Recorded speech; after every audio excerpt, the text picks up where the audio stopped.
Hey everyone, how you all doing? Thanks for joining me. I've been spending the last couple of days making some fake rocks because, fake rocks. That's what reptile keeping has reduced me to. But yeah, anyway, back on topic.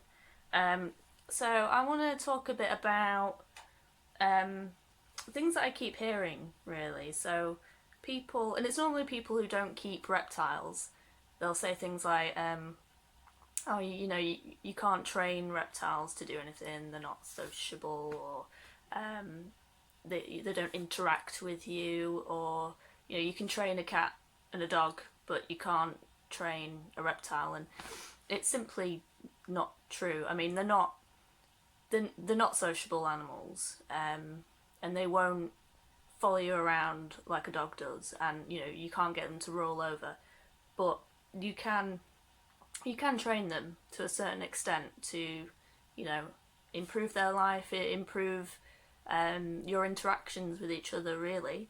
And some reptiles are actually really intelligent. At Chester Zoo, they target train their Komodo dragons, and they do all kinds of funky stuff, which is really cool. So in this video, I'm just going to talk about a few methods of learning. So we're going to talk about habituation and classical conditioning, and just how you can use that to make things a bit easier for you and your animal. So if we want to understand how animals learn, we first have to look at some definitions. So let's look at habituation first. So the definition for habituation in psychology terms is the diminishing of an innate response to a frequently repeated stimulus. So this basically means that an animal will eventually ignore a stimulus if it keeps happening but nothing bad happens along with it. So this response was written about by Harris in 1943, who, what he did in his experiments was he dropped water droplets onto sea anemones. With the first drop, the anemone would recoil, but it would recoil less with each additional drop until it ignored the drops of water altogether. So it realised the water wasn't harmful, and it stopped wasting energy by recoiling away from it. So this is one of the most basic forms of learning, and we can see it all the time in our pets. So when I first moved my leopard gecko into his new enclosure, anytime I walked into the room, if he wasn't in his hide already, he would proper freak out and he'd run back into his hide.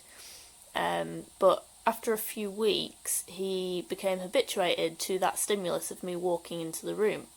So he realised that I wasn't a threat to him, and he eventually ignored me altogether. So this is why it's so important when you first bring an animal home or put it in a new enclosure not to handle it for like a good few weeks, just until this process is complete.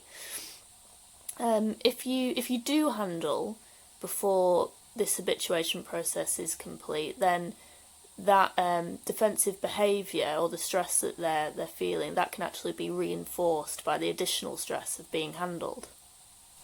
Another method of learning is called classical conditioning, and this is defined as a learning process that occurs when two stimuli are repeatedly paired. A response which is at first elicited by the second stimulus is eventually elicited by the first stimulus alone. So this is basically when an animal associates one thing with another, and it was discovered by a Russian scientist called Pavlov in the 1890s. And he discovered this during his research in salivation in dogs. So when Pavlov fed his dogs, he noted that the sight and the smell of the food caused them to salivate. And at each feed, a bell would be rung before the food was presented, and eventually the dogs would associate the bell with the food, and they began to salivate when they heard the bell, even if no food was present. So as an example, I've used this method with my leopard gecko to get him to come out of his hide. So just before I fed him, I would make a clicking sound with my tongue like this. And every time he heard that, he would associate the noise with food, and he'd expect food, and he'd come out of his hide to investigate. This method has also helped me massively with my raw python, who I was having some trouble switching him from mice to rats, and I actually discovered this by accident. I used to thaw his rodents out in hot water before feeding them, but I stopped doing that because I was told that if you heat them up quickly like that, they lose some of their nutrient value. So instead, I let them thaw out slowly, and then I just blasted them with a hairdryer for like 5 minutes or so, just to get them warm. And I used to do that in front of his vivarium. So after I did this for around 6 feeds, I noticed that my royal, he'd get really excited as soon as he heard the sound of the hairdryer. So seeing as the hairdryer was kind of eliciting this feeding response, before he'd even smelt the food, I decided to see if he would take a rat. And he did. He took a rat straight away, no issues. So I'm just going to play you a clip of Gary's reaction to the hairdryer so you can see what I mean by his reaction.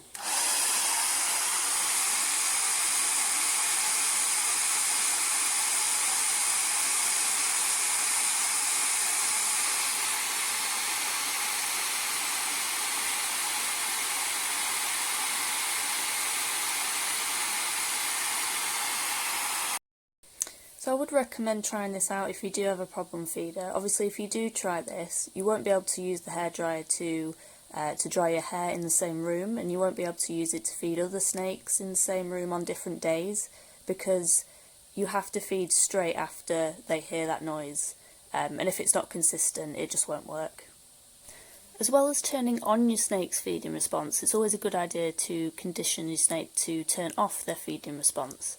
And you can do this with hook training, or some people call it tap training. And it works by, when going into the enclosure to do anything other than feeding, all you do is you touch the snake with the hook before you do anything else. And obviously if you're handling, get the snake out with the hook as well. And if you do this every time, the snake will learn that when it's touched by the hook, that food isn't going to come, so it won't strike at you thinking you're food, and it should calm down straight away. It's also a really good way to habituate a nervous snake, or like a defensive snake, to being a bit more handleable. So yeah, if you search hook training or tap training snakes, you can find loads of great videos on YouTube that go into more detail on that. So that was a bit about learning in reptiles. I hope you enjoyed it. I hope you learned something. And just remember, all animals can learn, even this guy here, Footloose, my snail. All animals have the capacity to learn to some extent. So yeah, hope you liked it. Subscribe, like the video, check out my Instagram. It's @SpookyExotics, and I'll see you next time. Thank you.